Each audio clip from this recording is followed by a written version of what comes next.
जय श्री राम। भगवान श्री राम के संपूर्ण जीवन का परिचय। भगवान श्री हरि ने अपने 7वें अवतार में भगवान श्री राम के रूप में जन्म लिया था, जिनका मुख्य उद्देश्य रावण की मृत्यु करके धरती को पाप से मुक्त कराना था और धर्म की पुनः स्थापना करनी थी। किंतु श्री राम के रूप में उन्होंने एक ऐसा आदर्श स्थापित किया था कि उनके जीवन की हर एक घटना हमारे लिए प्रेरणा बन गई। इसलिए आज हम लोग उनके जन्म से लेकर समाधि लेने तक की घटना और उससे जुड़ी शिक्षा का वर्णन करेंगे। अयोध्या के नरेश राजा दशरथ की 3 रानियां थीं, जिनका नाम कौशल्या, कैकेयी, सुमित्रा था। वहीं दूसरी ओर लंका में अधर्मी राजा रावण का राज्य था, जो राक्षसों का सम्राट था। उसके राक्षस केवल लंका तक ही सीमित नहीं थे, बल्कि समुद्र के इस पार दंडकारण्य वन में भी फैले हुए थे, जिसके कारण ऋषि मुनियों को धार्मिक कार्य करने में समस्या हो रही थी। आकाश में देवता भी रावण के बढ़ते प्रताप से व्यथित थे। तब सभी भगवान विष्णु के पास सहायता मांगने गए। भगवान विष्णु ने कहा, उनका 7वां अवतार लेने का समय आ गया है। इसके बाद उन्होंने दशरथ पुत्र के रूप में माता कौशल्या के गर्भ से जन्म लिया, जिसका नाम राम रखा गया। भगवान के साथ उनके 3 भाई का भी जन्म हुआ, जिनका नाम लक्ष्मण, भरत और शत्रुघ्न रखा गया। अयोध्या की प्रजा अपने भावी राजा को पाकर अत्यंत प्रसन्न थी। जन्म के कुछ वर्षों तक भगवान श्री राम अयोध्या के राजमहल में रहे। जब उनकी आयु शिक्षा प्राप्त करने की हुई तो उनका उपकरण संस्कार करके गुरुकुल भेज दिया गया। प्रभु श्री राम अपने भाइयों के साथ गुरुकुल चले गए। प्रभु श्री राम अयोध्या के राजा तथा स्वयं श्री विष्णु के अवतार होते हुए भी विधिवत रूप से गुरुकुल में रहकर शिक्षा ग्रहण की। उनके गुरु अयोध्या के गुरु महर्षि वशिष्ठ थे। वो गुरुकुल में बाकी शिष्यों के भांति शिक्षा ग्रहण करते थे, भिक्षा मांगते, भूमि पर सोते, आश्रम की सफाई करते व गुरु की सेवा करते थे। जब उनकी शिक्षा पूरी हुई तब उनका पुनः आगमन हुआ। गुरुकुल में रहकर उन्होंने कभी अपने छोटे भाइयों को उनके माता पिता की याद नहीं आने दी। उन्होंने स्वयं से पहले हमेशा अपने भाइयों के बारे में सोचा। जब प्रभु श्री राम शिक्षा प्राप्त करके अयोध्या आ गए, तब महर्षि विश्वामित्र अयोध्या पधारे। उन्होंने राजा दशरथ को बताया कि उनके आश्रम पे आए दिन राक्षसों का आक्रमण होते रहता है, जिससे उन्हें यज्ञ और पूजन करने में बाधा उत्पन्न होती है। इसलिए वो श्री राम को अपने साथ लेकर जाना चाहते हैं। इसलिए वो श्री राम को उनके साथ चलने की आज्ञा दे। तब राजा दशरथ ने कुछ आनाकानी करने के बाद श्री राम और लक्ष्मण को उनके साथ चलने की आज्ञा दे दी। वहां जाकर अपने गुरु की आज्ञा पाकर उन्होंने ताड़का व सुबाहु का वध किया और मारीच को दूर दक्षिणी के किनारे समुद्र के तट पर फेंक दिया। इस प्रकार उन्होंने आश्रम पर आए हुए संकट को दूर किया। प्रभु श्री राम ने यहाँ एक संदेश दिया कि शास्त्रों में किसी महिला पर हाथ उठाना या उसका वध करना धर्म विरुद्ध है, लेकिन गुरु की आज्ञा का अवहेलना की जाए तो वो उससे भी बड़ा अधर्म रूपी कार्य है। इसलिए उन्होंने गुरु की आज्ञा को आंख बंद करके पालन किया। जब श्री राम अपने गुरु के साथ विचरण कर रहे थे, तब बीच में उन्होंने एक पत्थर की शिला दिखाई दी। विश्वामित्र ने उन्हें बताया कि शिला पहले माता अहिल्या थी, जो गौतम ऋषि के श्राप से पत्थर की शिला में बदल गई। तब से वो प्रभु श्री राम के चरणों के स्पर्श की प्रतीक्षा कर रही है, ताकि उनका फिर से उद्धार हो सके। यह सुनते ही प्रभु श्री राम ने अपने चरणों के स्पर्श से माता अहिल्या का उद्धार किया और उन्हें मुक्ति दी। इसके बाद महर्षि विश्वामित्र उन दोनों भाइयों को लेकर मिथिला राज्य गए, जहां माता सीता का स्वयंवर था। उस स्वयंवर में महाराज जनक ने एक प्रतियोगिता रखी थी कि जो भी वहां के शिव धनुष को उठाएगा और उस पर प्रत्यंचा चढ़ाएगा, उसका विवाह उनकी सबसे बड़ी पुत्री सीता से हो जाएगा।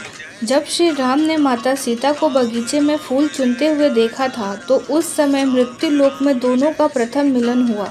दोनों ही जानते थे कि वो भगवान विष्णु और माता लक्ष्मी के अवतार हैं, लेकिन उन्हें मनुष्य रूप में अपना धर्म निभाना था। प्रतियोगिता का शुभ आरंभ हुआ और एक एक करके सभी राजाओं ने उसे उठाने का प्रयास किया।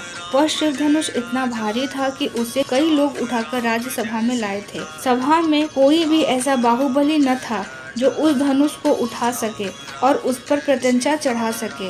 अंत में गुरु विश्वामित्र ने श्री राम को आदेश दिया कि वह शिव धनुष को उठाएं। गुरु की आज्ञा पाकर श्री राम ने शिव धनुष को प्रणाम किया और एक बार में ही धनुष को उठाकर उस पर प्रत्यंचा चढ़ाने लगे, जिससे शिव धनुष टूट गया।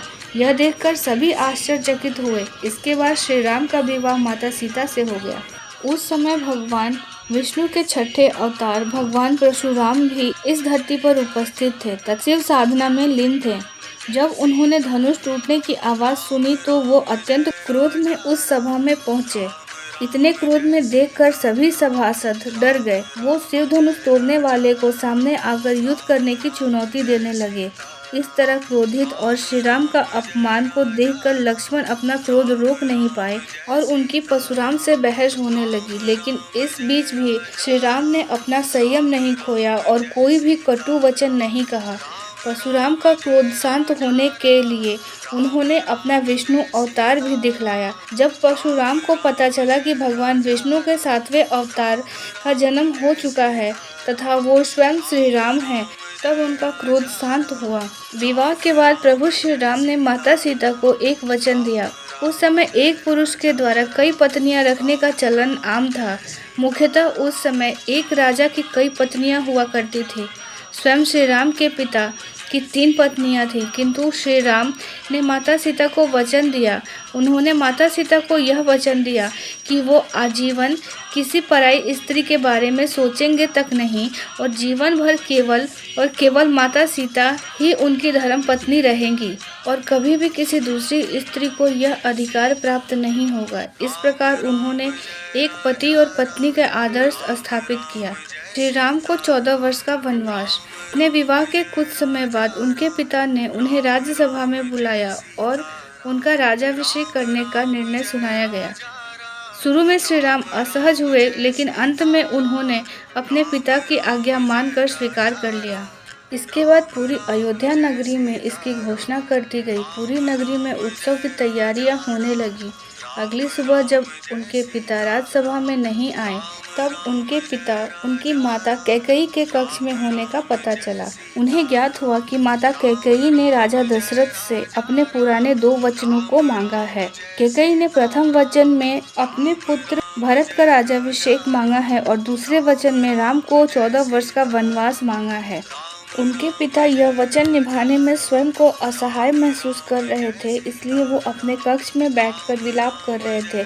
जब कक्ष में पहुंचे तो अपने पिता को दुखी पाया और उनके पिता ने उनसे कहा कि भरत से विद्रोह करके उनसे सारा राज्य छीन ले तथा स्वयं राजा बन जाए।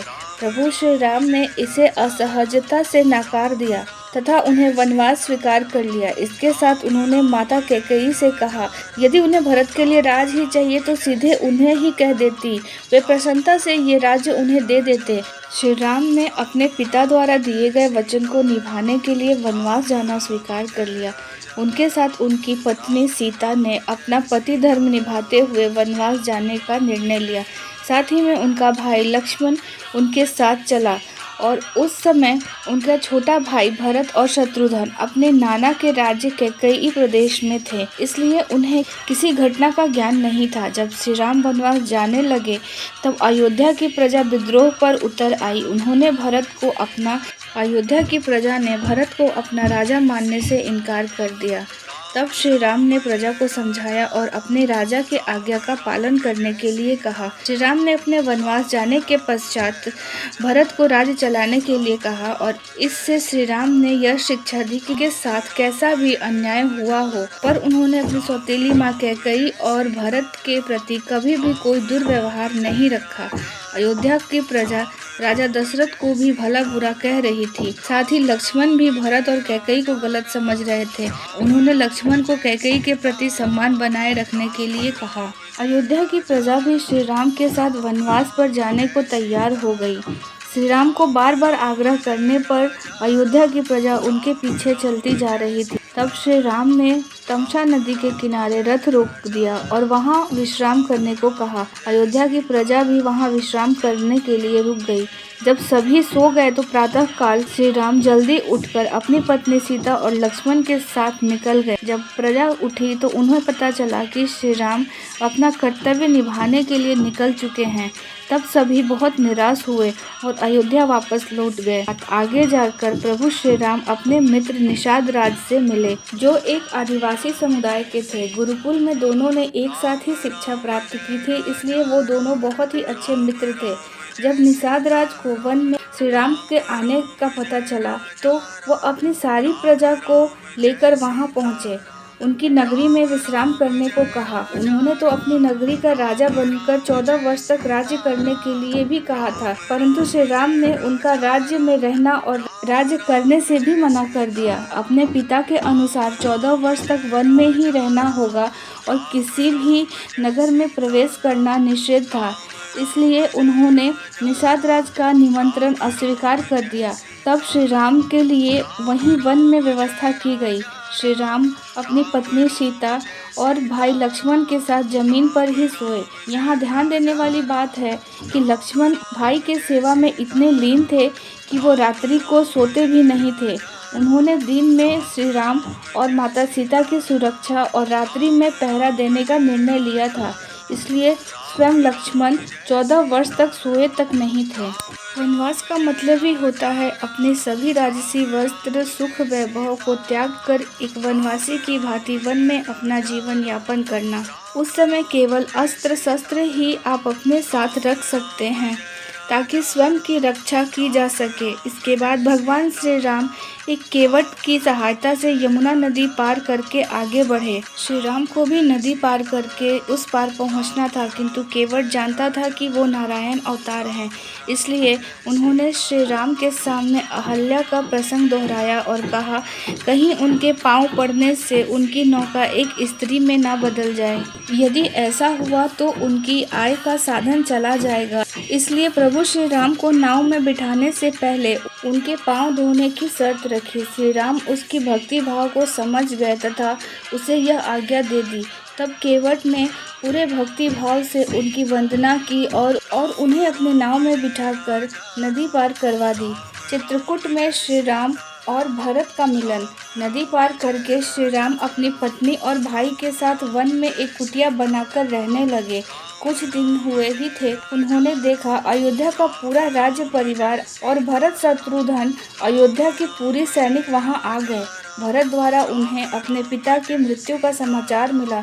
यह सुनकर श्री राम व लक्ष्मण दोनों अधीर हो गए और उन्होंने पिता को जलांजलि दी। इसके बाद प्रभु श्री राम को अयोध्या का राजा मानकर उन्हें पुनः अयोध्या चलने की विनती की। कैकेयी ने भी अपने द्वारा दिया हुआ वचन वापस लेकर श्री राम को वापस चलने को कहा, लेकिन श्री राम ने चलने से मना कर दिया। उन्होंने कहा, केवल वचन देने वाला ही उसे वापस ले सकता है। वे 14 वर्ष का वनवास समाप्त करके ही वापस आ सकते हैं। इस प्रसंग में श्री राम ने हमें यह शिक्षा दी कि उनके पिता की मृत्यु के पश्चात भी उनका वचन झूठा नहीं होने दिया तथा पूरी श्रद्धा के साथ उनका पालन किया, किंतु स्वयं को अयोध्या का राजा मानने को तैयार नहीं थे, क्योंकि उनके पिता का वचन के अनुसार यह राज्य भरत मिल चुका था तथा भरत अपने इच्छा के अनुसार यह राज्य श्री राम को सौंप देना चाहते थे। इसलिए श्री राम ने इसे स्वीकार कर लिया। इसलिए श्री राम ने 14 वर्ष के अंतराल में भरत को अयोध्या का राजकाज संभालने का आदेश दिया। अपने भाई श्री राम की आज्ञा पाकर भरत श्री राम के खड़ाऊ को सिर पर रखकर अयोध्या चले गए व राज्य सिंहासन पर उनकी खड़ाऊ रख दी। इसके बाद वो श्री राम की भांति नंदीग्राम के वन में रहने लगे तथा वहां से राज्य काज के काम को संभालने लगे। श्री राम का दंडकारण्य के वन में जाना। भरत के जाने के बाद श्री राम ने वहां का स्थल छोड़कर आगे दंडकारण्य के वन में जाने का निर्णय किया, क्योंकि श्री राम के दर्शन के लिए अयोध्या से कोई न कोई वहां आता रहता।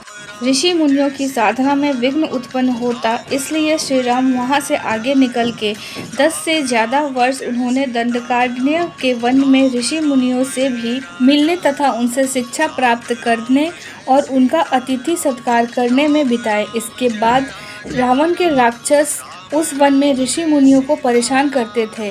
श्री राम एक एक करके उनका वध भी करते चले गए। अंत में उन्हें अपना डेरा पंचवटी के वन में डाला। यह उनके वनवास का आखिरी वर्ष था। पंचवटी के वन के पास ही उनकी मित्रता जटायु से हुई, जो उनकी कुटिया की सुरक्षा में तैनात थे। शूर्पणखा और खरदूषण का प्रसंग। एक दिन श्री राम अपने कुटिया में बैठे थे, तब रावण की बहन शूर्पणखा वहां विचरण करती हुई आई। तब श्री राम को देखकर वह उन पर मोहित हो गई। वह उनके सामने विवाह का प्रस्ताव रखा, परंतु श्री राम ने नम्रता से अपने एक पत्नी धर्म को बताते हुए उनका प्रस्ताव ठुकरा दिया। फिर उन्होंने लक्ष्मण के सामने वही प्रस्ताव रखा, जिसका लक्ष्मण ने उपहास किया। अपना उपहास देखकर वह माता सीता को खाने के लिए दौड़ी, तो लक्ष्मण ने अपनी तलवार से उसकी नाक काट दी। शूर्पणखा अपने भाई खरदूषण के पास गई। खरदूषण रावण का भाई था, जिसकी छावनी उस राज्य में थी। तब खरदूषण अपने 14,000 सैनिकों के साथ श्री राम से युद्ध करने के लिए पहुंचा। तब श्री राम ने एक ही बाण से सभी को परास्त कर दिया और खरदूषण का वध कर दिया। एक दिन माता सीता ने अपने कुटिया के पास स्वर्ण मृग देखा, तो माता सीता ने उसे अपने लिए लाने के लिए आग्रह किया। यह सुनकर भगवान श्री राम उस मृग को लेने निकल पड़े, लेकिन यह रावण की एक चाल थी। वह मृग न होकर रावण का मायावी मावा मारीच था। वह मृग श्री राम को कुटिया से बहुत दूर लेकर गया, किंतु जब भगवान श्री राम को उसके मायावी होने का एहसास हुआ, तब उन्होंने उस पर तीर चला दिया। तीर के लगते ही मृग श्री राम की आवाज़ में लक्ष्मण लक्ष्मण चिल्लाने लगा। यह सुनकर माता सीता ने श्री राम की रक्षा के लिए लक्ष्मण को भेजा। लक्ष्मण ने माता सीता की रक्षा के लिए वहां लक्ष्मण रेखा खींचकर चले गए। लक्ष्मण के जाते ही रावण ने माता सीता का अपहरण कर लिया। वह अपने पुष्पक विमान में बिठाकर लेकर लंका चला गया। जब श्री राम और लक्ष्मण वहां आए और माता सीता को वहां न पाकर व्याकुल हो गए, दोनों भाई माता सीता को खोजने लगे। आगे उन्हें मरासन स्थिति में जटायु दिखाई पड़े। जटायु ने यह बताया कि लंका का राजा माता सीता को हरण करके दक्षिणी की दिशा में लेकर गया है। यह कहकर जटायु ने प्राण त्याग दिया। इसके बाद उनका अंतिम संस्कार का उत्तरदायित्व श्री राम ने स्वयं उठाया तथा एक पुत्र की भांति अपना कर्तव्य निभाया। श्री राम और सवरी का प्रसंग। इसके बाद श्री राम माता सीता को खोजते हुए सवरी की कुटिया तक पहुँचे। उस स्थान पर कई ऋषि मुनियों और सिद्धि प्राप्त लोगों की कुटिया थी, लेकिन श्री राम अपने भक्त सवरी की कुटिया में ही गए। माता सवरी कई वर्षों से श्री राम की प्रतीक्षा कर रही थी। वह प्रतिदिन उनके लिए अपनी कुटिया को पुष्प से सजाती। वह श्री राम के भोजन के लिए बैर तोड़ती और उन्हें चख कर रख देती, कहीं बैर खट्टे तो नहीं हैं। जब श्री राम सवरी की कुटिया में पहुँचे तो उनका आतिथ्य सत्कार किया तथा जब उसने अपना जूठा बैर श्री राम को खाने के लिए दिया तो लक्ष्मण को घृणा हुई, लेकिन श्री राम हंसते हंसते वह बैर खा लिए। इससे श्री राम ने यहाँ यह संदेश दिया कि साफ मन से यदि जूठा बैर भी खिला दिया तो भगवान उसे ग्रहण कर लेते हैं। सवरी से सुग्रीव का पता पाकर वह ऋषिमुख पर्वत पर पहुँचे, जहाँ उनकी भेंट अपने परम भक्त हनुमान से हुआ। हनुमान के द्वारा उनकी भेंट सुग्रीव और जामवंत से हुई, जो अपने भाई द्वारा किष्किंधा राज्य से निष्कासित थे। श्री राम ने सुग्रीव से मित्रता की और दोनों ने एक दूसरे को वचन दिया कि श्री राम उसका खोया हुआ राज्य दिलाएंगे और सुग्रीव माता सीता को खोजने में उनकी सहायता करेंगे। इसके बाद श्री राम ने सुग्रीव के बड़े भाई किष्किंधा नरेश बाली का वध कर दिया।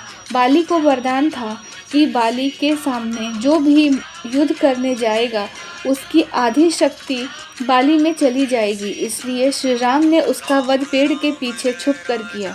बाली की गलती ये थी कि उसने अपने भाई पर विश्वास न करके उसे अपने राज्य से निकाल दिया। सबसे बड़ा पाप बाली ने यह किया था कि अपने भाई की पत्नी को उसके इच्छा के विरुद्ध अपनी पत्नी बनाकर रख लिया था।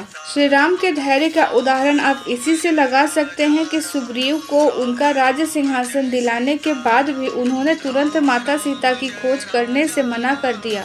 उस समय वर्षा ऋतु की शुरुआत हो चुकी थी, इसलिए ऐसे समय में माता सीता की खोज असंभव था। इसलिए उन्होंने सुग्रीव को 4 मास के पश्चात माता सीता को खोजने का आदेश दिया।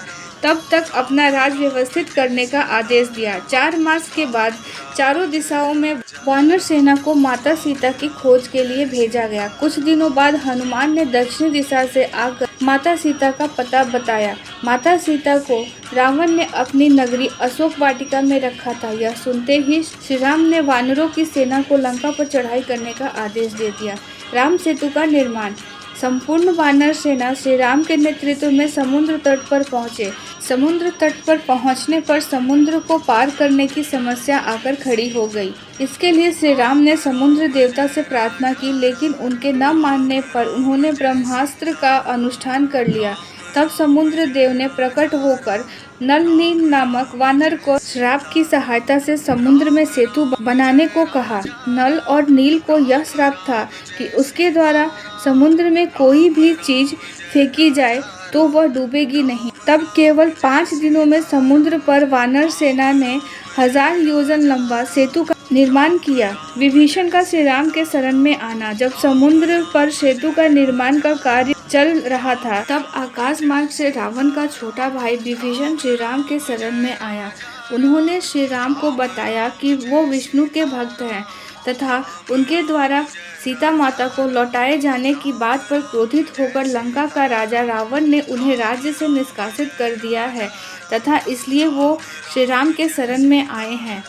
श्री शत्रु के भाई होते हुए भी अपने शरण में आए प्राणी की रक्षा करना अपना धर्म समझा। साथ ही हनुमान ने यह बता दिया था कि जब वो माता सीता का पता लगाने के लिए लंका गए थे, तब उन्हें वहाँ एक सज्जन पुरुष मिले थे, वो विभीषण ही थे। यहाँ पर श्री राम ने यह संदेश दिया कि आपके शरण में अगर शत्रु भी आए तो उसकी रक्षा करनी चाहिए। रावण एक पापी था जो माता सीता का हरण करके ले गया था, लेकिन श्री राम युद्ध शुरू होने से पहले रावण को एक शांति संदेश भेजना चाहते थे। उनका मानना था कि 2 शत्रुओं के निजी समस्या को यदि सुलझाया जा सके तो युद्ध में असंख्य प्राणी के संहार को रोका जा सकता है। इसके लिए उन्होंने अंगद को शांति दूत बनाकर रावण के सभा में भेजा, लेकिन रावण ने अपने अहंकार में श्री राम का शांति संदेश को ठुकरा दिया।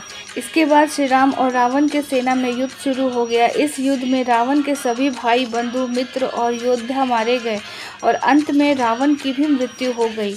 युद्ध के अंतिम दिन रावण की मृत्यु श्री राम के हाथों हो गई, जिसे हम दशहरा के नाम से मनाते हैं। जब रावण का वध हो गया तो मंदोदरी सहित उसकी सभी पत्नियां विलाप करने लगी। रावण के अहंकार के फलस्वरूप उसके कुल में सभी का वध हो चुका था। तब केवल रावण के नाना माल्यवान बचे थे। इसके अलावा केवल विभीषण थे जो श्री राम के पक्ष में थे। रावण वध के पश्चात लंका के राज परिवार से एकमात्र जीवित पुरुष मल्यवान जी आए। श्री राम के चरणों में लंका का राज मुकुट रखकर उनकी अधीनता स्वीकार कर ली। तब श्री राम ने सभी लंकावासियों के सामने घोषणा की कि उनका लक्ष्य लंका को अयोध्या के अधीन करना नहीं था, या लंका पर विजय प्राप्त करना या लंका पर अपना अधिकार स्थापित करना नहीं था। उनका लक्ष्य पापी रावण का अंत करके अपनी पत्नी सीता को सम्मान सहित वापस लेना था। यह कहकर श्री राम ने विभीषण को लंका का राजा घोषित कर दिया तथा लंका पुनः लंकावासियों को लौटा दिया। इसके बाद श्री राम पुष्पक विमान से अयोध्या लौट आए। श्री राम जिस दिन अयोध्या लौटे उस दिन कार्तिक मास की रात थी, जो कि वर्ष की सबसे काली रात होती है। लेकिन अयोध्या वासियों ने अपने राजा श्री राम के वापस आने की खुशी में पूरी नगरी को दियों से रोशन कर दिया था। दूर से देखने पर अयोध्या जगमगा रही थी। शंख दियों के बीच श्री राम का अयोध्या में आगमन हुआ और हम इस दिन को दिवाली त्यौहार के नाम से मनाते हैं। इसके बाद विधि विधान से श्री राम का राजाभिषेक हुआ। राजा बनते ही श्री राम ने अपनी प्रजा की भलाई के लिए कार्य करना शुरू कर दिया। उनके राज्य में किसी को भी श्री राम से मिलने का अधिकार था तथा सभी अपने राजा का आदर करते थे। कुछ समय बाद विधि ने ऐसी चाल चली कि श्री राम और माता सीता का वियोग हो गया। अपने गुप्तचरों के माध्यम से श्री राम को सूचना मिली, जिससे उनके मन में संशय उत्पन्न किया। सच्चाई का पता लगाने के लिए वे स्वयं वेश बदलकर प्रजा के बीच गए व उनके मन की बात पता लगाई। उन्हें पता चला कि अधिकांश प्रजा माता सीता के चरित्र पर संदेह कर रही है, क्योंकि वो रावण के महल में लगभग 1 वर्ष तक रही थी। अयोध्या की प्रजा श्री राम के द्वारा माता सीता का त्याग चाहती थी। यह जानकर श्री राम का मन बहुत ही व्यथित हो चला तथा उन्होंने अपनी पत्नी सीता से विचार विमर्श किया। अंत में यह निर्णय लिया गया कि वो माता सीता का त्याग कर देंगे और माता सीता वन में निवास करेगी। यहाँ पर श्री राम ने राजधर्म की शिक्षा दी है। राजधर्म का मतलब है राजा का धर्म। जब कोई राजा बनता है तो सर्वप्रथम उनकी प्रजा का निर्णय होता है, वो राजा को मानना ही पड़ता है, फिर चाहे राजा उस निर्णय से असहमत ही क्यों ना हो। इसके बाद श्री राम ने माता सीता का त्याग कर दिया और माता सीता वन में चली गई। श्री राम ने प्रजा के समक्ष एक उदाहरण प्रस्तुत करने के लिए कभी किसी दूसरी स्त्री से विवाह नहीं किया तथा हमेशा माता सीता को अपनी पत्नी माना।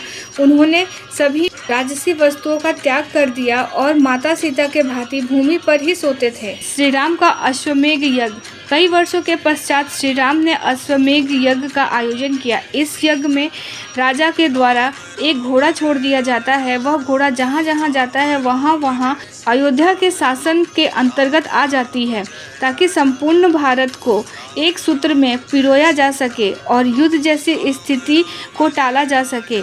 वह घोड़ा जहाँ जहाँ निकला वहाँ वहाँ के राज्यों ने श्री राम की अधीनता स्वीकार कर ली, लेकिन वाल्मीकि आश्रम के पास 2 बालकों ने उससे युद्ध की चुनौती दे डाली। उनसे युद्ध करने के लिए श्री राम ने एक एक करके सभी भाइयों सुग्रीव व हनुमान को भेजा, लेकिन सभी योद्धा को उन बालकों ने परास्त कर दिया। अंत में श्री राम स्वयं गए तो वाल्मीकि जी ने आकर युद्ध रुकवाया और दोनों बालकों से अपने राजा से क्षमा मांगने के लिए कहा। इसके बाद श्री राम वह घोड़ा लेकर पुनः अयोध्या आ गए। इसके बाद कुछ दिनों के पश्चात अयोध्या में 2 बालकों की चर्चा शुरू हो गई, जो अयोध्या की गलियों में घूम घूम कर महर्षि वाल्मीकि द्वारा रचित रामायण लोगों को सुनाते थे। यह सुनकर श्री राम ने दोनों बालकों को आमंत्रण दिया, राज दरबार में रामायण सुनाने को कहा। वो दोनों बालक वही थे जिन्होंने श्री राम का घोड़ा पकड़ा था। अगले दिन दोनों बालकों ने अपना नाम लव और कुश बताया और राम जन्म से राजा अभिषेक तक की कथा सुनाई और सभी को सम्मोहित कर लिया।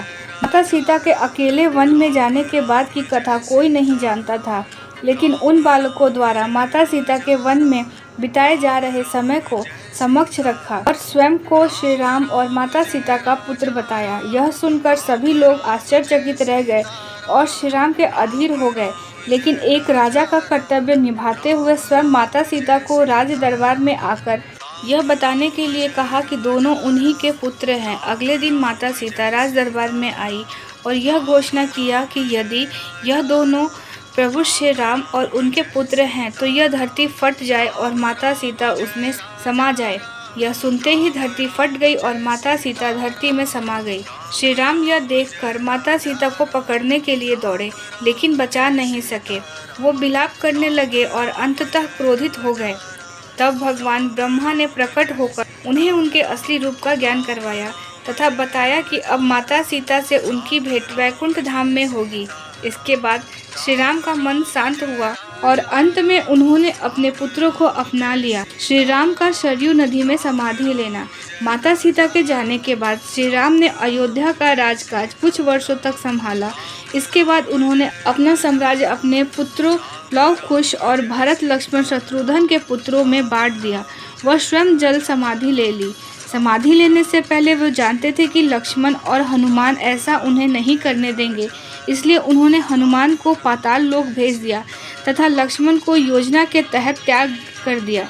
त्याग के बाद लक्ष्मण ने जल समाधि ले ली। इसके बाद श्री राम ने अपने 2 भाई भरत और शत्रुघ्न और अयोध्या के कुछ लोगों सहित जल समाधि ले ली।